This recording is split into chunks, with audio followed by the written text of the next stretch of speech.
سلطان داكر حسن خليفي iyo boqor Axmed ugaas iimaan oo kamida madax dhaqameedka waaweyn ee Soomaaliland isla markaana ka soo jeeda beelaha Gabooye ayaa harimo sharafeed ku maamusay suldaanka guud ee beelaha Arab Suldaan Cabdiraxmaan Suldaan Cumar Suldaan Maxamed munaasabadan ayaa kulmisay guud ahaanba bahda dhaqanka ee reer Soomaaliland oo goobjoog ka ahaa munaasabadaasi iyo waliba xildhibaano siyaasiyiin iyo marti sharaf kale waxaana ugu horeyn halkaasi ka hadlay Suldaan Daakir Xasan Khaliif iyo boqor Iimaan Axmed ugaas Iimaan oo fidiyay iyagu martiqaadka iyo casuumadda loo sameeyay suldaanka dad wanaagsan bad ka soo jeeda ummad runtii aad iyo aad u qiimo badan bad ka soo jeeda ilaahayna dhamaan ha barakeeyo waana noqodaa dadka runtii aad iyo aad kuga haraaraysan dad aad u qiimo badan oo wanaagsan oo waliba xagga ilaahay ku dhow oo alla ka cabsi qaba oo ilaahay subxaanahu wa ta'ala ku xiran inta markaan kaga imaado dhamaan waxaan u mahadnaqayaa marti sharafka ka soo qayb gashay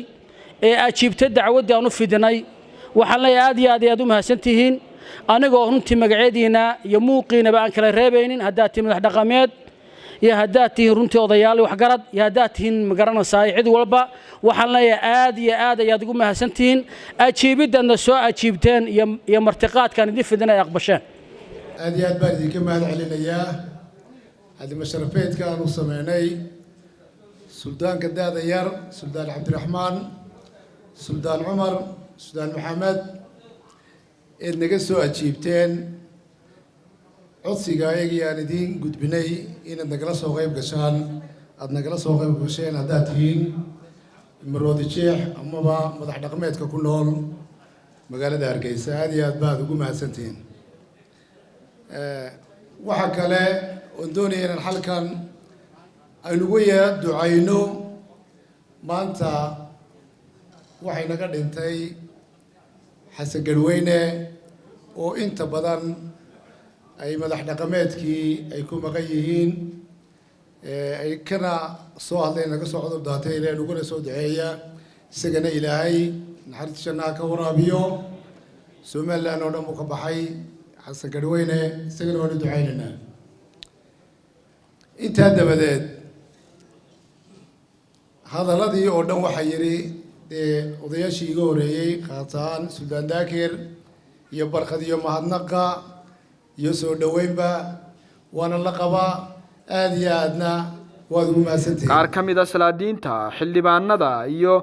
haldoorka Soomaaliland oo munaasabadaasi goobjoog ka ahaa ayaa iyaguna hadallo ay uga mahadnaqayaan suumada Suldaan Daakir Xasan Khaliif iyo boqor Axmed ugaas Iimaan ka jeediyay halkaasi isla markaana ay ugu duceeyeen suldaanka cusub in Eebbe u sakhiro xilka uu qaaday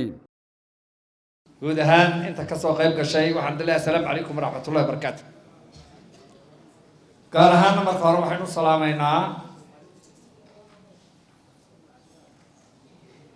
ilaahay u naxariisto suldaanka walaalkeen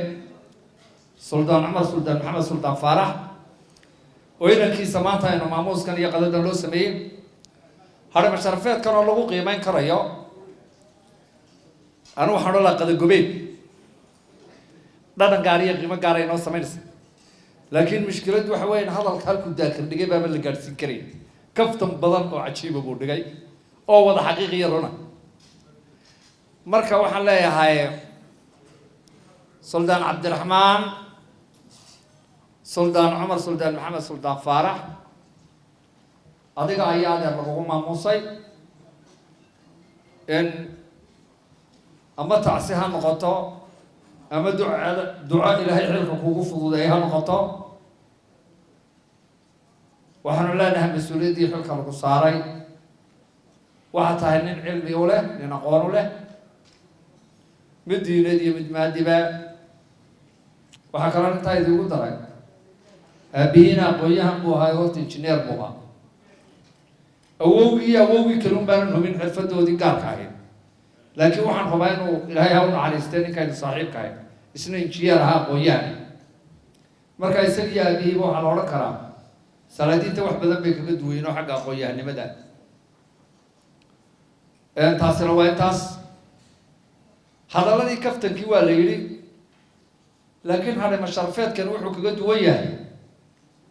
wax loo dhiga ma ahayn waxa darajo ah waxa maamuusa waxa kalsooniya awal waad noo yeeri jirteen maanta annaga idin yeedho idin qaaday taasaa sharaf oo qiimo ah taasaa wax lagu farxaa aad iyo aadna waxaan leenahay halkaa maanta aad gaadhsiiseen ilaahay ha idin sii laabo سلطان عبد الرحمن سلطان عمر سلطان محمد سلطان فارح ay ku maamuuseen boqor Axmed Iimaan iyo Suldaan Daakir aad baan uga mahadnaqaynaa sida qiimaha iyo sharafta leh ee boqorka iyo beeshooduba halkan laga sheegay aad baad ugu ammaanan tihiin waana wax waajibaad leedihiin baa gudateen waana idin soo dhaweynaynaa aniga oo ka wakiila suldaankii guud ee Suweerawal Suldaan Xasan Suldaan Cabdilaahi oo tegay aaskii allaha u naxariistay xasan garweyne isagana wuxuu yidhi shirkana igu salaan hala igala soo duceeyo xanuunsanaya suldaankana insha allah bismillahi karim waa ducayn doontaan xafladan hadalkii waa la hadlay hadal waxa la yidhi waa boqol iyo boqol kaftan badanina halkan waa ka dhacay waxa weeye horta suldaan cumar ilaahay naxariistii janno ha ka waraabiyo jannat alfirdaws aclaa ilaahay kuwa ku casuuma allah ka yeelo jamceenan madasha isugu yimid jamci jannada ku kulmo allah ka yeelo sida khayr kalena ilaahay hayna waafajiyo beesha arabna waan u ducaynaynaa suldaankana waa garab taaganahay waxaan leenahay suldaankii dalkiisa iyo diintiisa iyo dadkiisaba anfaca allaha kaa yeelo niqartii reerkuna hareerahay kaa fadhiya dee ugaaskii iyo salaadiintii iyo culimadii iyo dacid walba waa ku dhinac taagantahay annaguna ka gobol ahaan dadka weyn iska xignaa waa ku garab taaganahay suldaan ilaahay khayr iyo dad iyo dunyaba allaha ku barakeeyo kii harkiisa harsado kulankan maanta ama madashan waxa uu sawirkeedu ila muuqdaa soo dhaweyn iyo isbarasho dardaaran iyo duco iyo intii kale la halmaasha waa maalintii suldaamada oo annaga hadal badan inooma yaallo inay iimaan iyo rag lehna kolley u harsan yihiin waxaan odhan lahaa suldaan dee waa sandaladu waa xil culus waa kuu ducaynaynaa ilaahay ha kugu asturo suldaan cumarra ilaahay ha u naxariisto waanu wada shaqaynayoo shirarkii darooreed iyo heshiisiintii baanu ku wada jiray suldaan qiimale buu ahaa ilaahay ha u naxariisto adigana ilaahay xilka ha kugu asturo kulamada iyo waxaasi waxay u tahay in dhiirigelin iyo waayo aragnimo iyo khibrad aad ka kororsato xafladan reernimo iyo haddii aan loodhanayo salaadiinta qabanqaabisay intaana aad baa u mahadsan tihiin waana mid aan aad ugu faraxsannahay waxaa ii raacay intaa ilaahay waxaan ka rajaynayaa waxaan suldaan cumar suldaan maxamed iyo suldaan maxamed suldaan faarax labadaba saaxiibtinimo gaara aniga iyo iyaga naga dhaxaysay aqoon dheeraadana waanu isu lahayn suldaan cabdiraxmaan ilaahay waxaan kaaga rajaynayaa in ilaahay caafimaadka uu kuu siyaadiyo cimrigana kuu barakeeyo xilkaa maanta laguu egmaday ee adigu aad diidday ee lagugu khasbeenu kugu khasabnayna in ilaahay kugu asturo oo taariikhdii aabbaha iyo awowgaagii kale ay ka tegeen tu ka ballaadhan mid ummadda ka dhaxlana in ilaahay adigana kaa dhigo iyo suldaanka iyo salaadiinta kale ee sharafta leh ee halkan fadhiya casuumadda fidiyey iyo beelweynta sharafta leh ee loo fidiyey iyo Somaliland salaadiinteedoo marag iyo markhaati madasha ka ah oo beel kasta laba iyo abwaanada iyo marti sharafta kalaba waad salaamantihiin ilaahayna ducada suldaanka aad u ducaynaysaan allah idinka aqbalo waxaan isleeyahay aniga de fursad wanaagsan bay tahay suldaanka dee ahaan iminka waan ka weynahay oo suldaan cabdiraxmaan umaraha dhalinyarada iminka waan kasii baxaya laakiin ilaahay baan ku mahadinayaa aabbihii iyo awowgiiba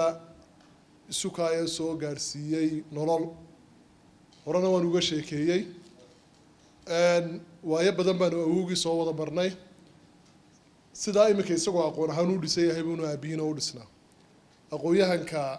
markaanu joogno xaafadda siinay ama axmed dhagax wax laga weydiiyaba waxaa runtii talada aqoon-yahanka beelweynta arab nin xilal fara badan kasoo qabtayba waxaa runtii xukuumadihii jiray weliba technografia wuxuuna ku suntanaa nin markuu suldanada qabtay aada u dhowrsan marka dardaaranka kolleyba suldaanka aada baa loogu dhameeyey anu waxaan isleeyahay dardaaranka suldaanka daakirna waa kii barta ka sheegay odayaasha kalena sheegeen suldaan sharaftu waxay ku jirtaa xafladda